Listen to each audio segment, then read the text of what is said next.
আসসালামু আলাইকুম সম্মানিত ভিউয়ার্স, আবার একটি নতুন ভিডিও নিয়ে আপনাদের সামনে চলে এলাম। আজকে দেখাবো নতুন একটি ভিডিও, যেটা এর আগে আপনারা হয়তো কখনো দেখেন নাই বা দেখেছেন।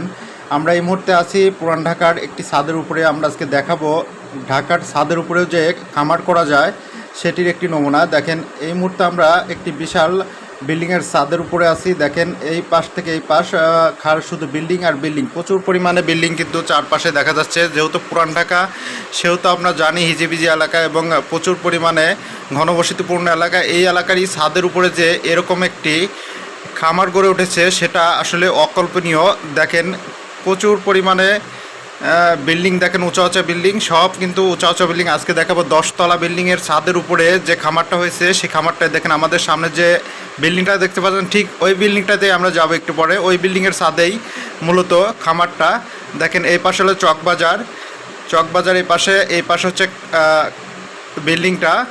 দেখেন, ওই যে বিল্ডিংটা দেখা যাচ্ছে, এর উপরেই কিন্তু ওই যে টিনসের যে বিল্ডিংটা দেখছেন, ওর ভেতরেই গরুর খামার আছে।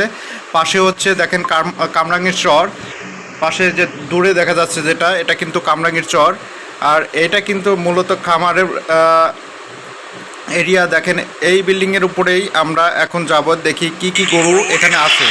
চলুন তাহলে দেখে আসি। দেখেন, এখানে কিন্তু প্রচুর পরিমাণে গরু বাঁধা আছে। দেখুন 2, 4, 6, 8, 10, 12, 14, 15, 16, 17, 18, 19, 20, 21, 22, 23, 24, 25, 25-26টার মতো গরু বাঁধা আছে। সবগুলা কিন্তু 2024 কোরবানির জন্য প্রস্তুত করা হয়েছে, মোটা তাজা করা হয়েছে। দেখেন, সবগুলা গরু কিন্তু এখানে রেস্ট নিচ্ছে অলরেডি, কিন্তু খাবার দাবার তাদের শেষ।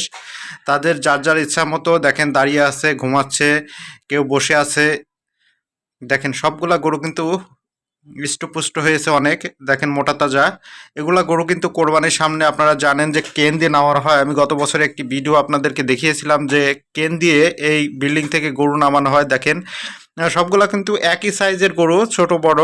একদম যে বড় গরু এখানে কিন্তু নাই, একদমই মাঝারি টাইপের। আর ছোট গরুগুলাই কিন্তু এখানে লালন পালন করা হয়েছে, কারণ বড় গরু কিন্তু এই জায়গার মধ্যে আসলে লালন পালন করা সম্ভব না। প্লাস ওঠানো নামানো কিন্তু একটা বিষয় আছে। দেখেন কি পরিমাণ গরু এই ছাদের উপরে একজন খামারি লালন পালন করছে এবং মোটা তাজা করছে। এটা আসলেও অবাক করার বিষয়। দেখেন, এই ছোট ছোট গরুগুলা কিন্তু এখানে লালন পালন করা হয়। দেখেন কি সুন্দর মোটা তাজা হয়েছে গরুগুলা।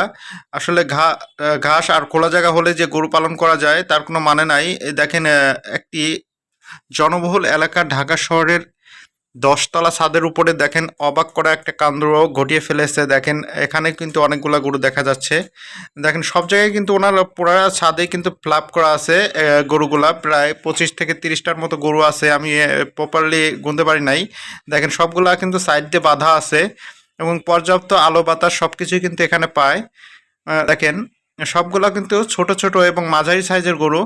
সবগুলা কিন্তু 2024 কোরবানির জন্য প্রস্তুত করা, মোটা তাজা করা। দেখেন, খাবার জন্য কেমন করছে। সবগুলা গরুই কিন্তু প্রাকৃতিকভাবে লালন পালন করা হয়। আমি যতটুকু শুনেছি, আপনার ঘাস খড় যেভাবে একজন চাষি তার গরু লালন পালন করে, এখানে সেম প্রসেসে গরু লালন পালন করা হয়। দেখেন, কত সুন্দরভাবে গরুগুলাকে পরিষ্কার পরিচ্ছন্ন করে রাখা হয়েছে ছাদের উপরেও। দেখেন, আমরা সাধারণ যে কৃষকের গরু দেখি, এত সুন্দর পরিপাটি করে কিন্তু রাখে না তারা। দেখেন, এখানে কত পরিষ্কার পরিচ্ছন্ন করে গরুগুলাকে লালন পালন করা হচ্ছে। আর দেখেন, ঘরের যে শেডটা তৈরি করেছে, এটি কিন্তু স্টিলের, পুরো লোহা দিয়ে তৈরি করা, আর উপরে টিন দেয়া। দেখেন, একজন উদ্যোক্তা যে কত সুন্দরভাবে গরুগুলাকে লালন পালন করছে তার একটি উদাহরণ এই বিল্ডিংয়ের উপরে গরুর খামার। দেখেন, গরুগুলা, এটি কিন্তু দেশি একটি গরু মনে হচ্ছে, দেশি জাতের একটি গরু। সবগুলাই দেশি গরু।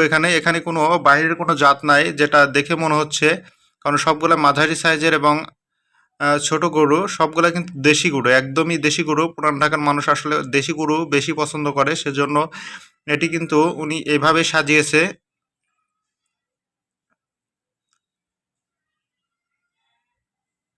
প্রিয় ভাই এবং বন্ধুরা, দেশ এবং দেশের বাইরে থেকে যারা দেখছেন, সবাইকে অনেক অনেক ধন্যবাদ।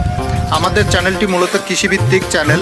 এখানে গ্রামের প্রাকৃতিক সৌন্দর্য থেকে শুরু করে বাংলাদেশের কৃষি এবং কৃষককে তুলে ধরা হয়।